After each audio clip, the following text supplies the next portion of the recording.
भैया होन एक समय की बात है। एक किसान था। उसने अपने खेत में गन्ने बोए थे और गन्ने बड़े बड़े हो गए थे। किसान दिन भर तो खेत में रहता था, पर शाम को वह घर चला जाता था। जब गन्ने पक गए तो क्या मोदी जी दूसरे ने उनके गन्ने काट ले गए क्या? नहीं योगी जी, किस्सा आगे तो सुनो, बड़ा मजा आएगा। गन्ने जब पक गए तो उन गन्नों को खाने के लिए इंद्र का हाथी आता था। वह रोजाना रात में आता था और गन्ने खाकर चला जाता था।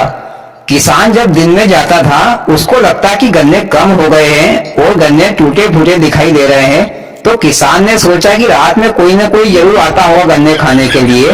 तो वह किसान खेत में रात रुका और भैया रात हुई तो इंद्र का हाथी गन्ने खाने के लिए आ गया।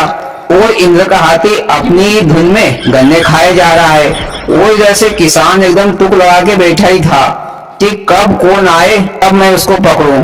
तो भैया हाथी तो गन्ने खा रहा था, इधर से किसान गया। मोदी जी, हाथी ने तो एक ही सुन में किसान को चित कर दिया होगा चारों कोने। नहीं भैया, सुनो तो सही, मैं बता रहा हूँ। किसान ने भैया हाथी से कहा कि तुम कहाँ रहते हो और मेरे खेत में गन्ने खाने के लिए रोजाना आ जाते हो? अगर तुम मेरे गन्ने खा जाओगे तो मैं क्या खाऊंगा और मेरा परिवार क्या खाएगा?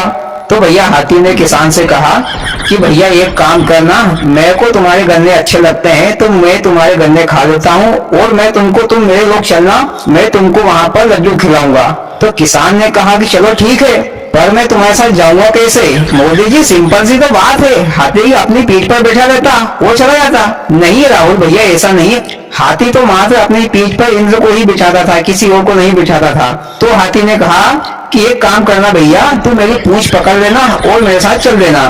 तो किसान ने भैया हाथी की पूंछ पकड़ ली और हाथी आकाश में उड़ गया।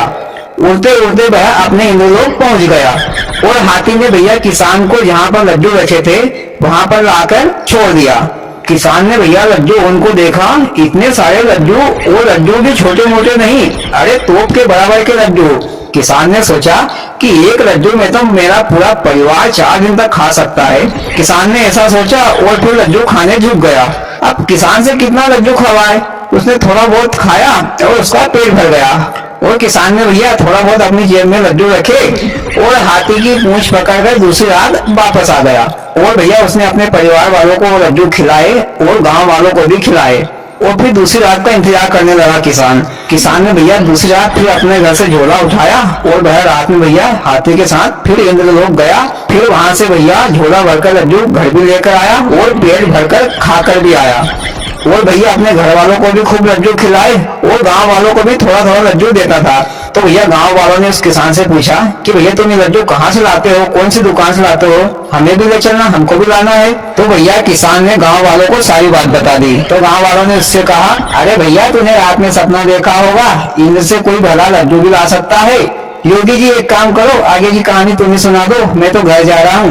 नहीं मोदी जी, तुम्हें सुनाओ। योगी जी आप बीच में बार बार टोका मत करो, तुम तो उनका ही दो, सुनाओ मोदी जी। तो भैया गांव वालों ने उससे कहा कि भैया हमको भी ले चलना यार, हमको भी लड्डू खाना है, हम भी ले आएंगे घर झोला भरकर।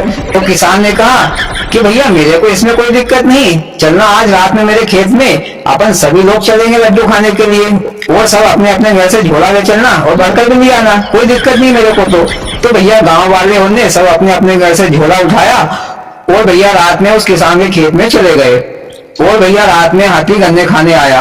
हाथी ने पेट भरकर गन्ने खा लिए और भैया हाथी का जाने का टाइम हो गया। तो किसान ने कहा कि भैया मैं भी चलता हूँ। तो हाथी ने कहा कि भैया तूने तो पूरे गांव वालों को लिया है, क्या बात है? तो किसान ने कहा कि भैया ये लोग भी लड्डू खाने के लिए तुम्हारे लोग पर जाना चाहते हैं। तो हाथी ने कहा कि चलो ठीक है भैया, पकड़ लो मेरी पूंछ।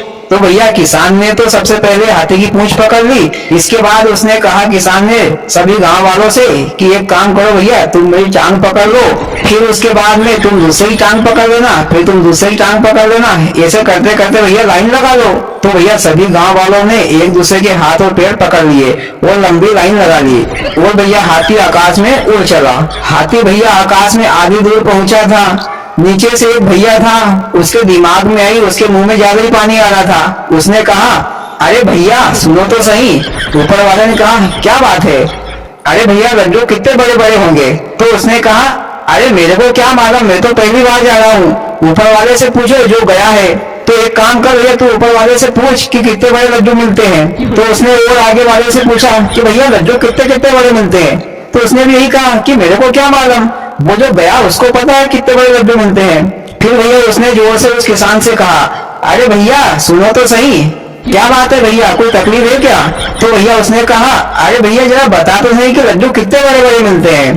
पर भैया वो किसान तो हाथी की पूंछ पकड़े हुए था, तो भैया वो किसान अचानक भूल गया और भैया वो किसान ने हाथी की पूंछ छोड़ दी और भैया हाथ से बताने लगा कि भैया इतने बड़े बड़े लड्डू मिलते हैं। हाथी की पूंछ जैसे ही छोड़ी तो सब भैया एक के बाद एक टप टप टप टप सब नीचे आ गए। नीचे भैया सब गांव वालों का ढेर लग गया। धीरे धीरे भैया आदमी उठे, सबको जोर से लग गई, किसी का हाथ टूट गया, किसी का पांव टूट गया, किसी को माथे में लग गई, किसी को कहीं लग गई। सब धीरे धीरे वहां से उठने लगे और भैया एक ने बोला, अरे तेरे को क्या जरूरत थी कि कितने बड़े बड़े लड्डू मिलते हैं, मुंह से ही बोल देता, हाथ छोड़ने की क्या जरूरत थी? अरे तो भैया पूछा था किसने, उससे बोलो। अरे पूछा था किसने, लड्डू के चक्कर में तो अपने हाथ पे तोड़वा लिए भैया, ऐसे लड्डू से तो वैसे ही अच्छे। भैया सब गांव वाले लंगड़े लूले हाथ पे टूटे हुए करांते अपने घर चले गए और भैया सोचा कि आप कभी भी लड्डू खाने नहीं जाएंगे। और वो किसान ने भी कहा कि भैया आप लड्डू नहीं खाऊंगा, ऐसे लड्डू से तो वैसे ही अच्छा। और भैया किस्सा खत्म। वाह मोदी जी, मजा आ रहा है तुम्हारा किस्सा सुनकर। गांव वाले बड़े लालची हो गए थे लड्डू खाने के लिए।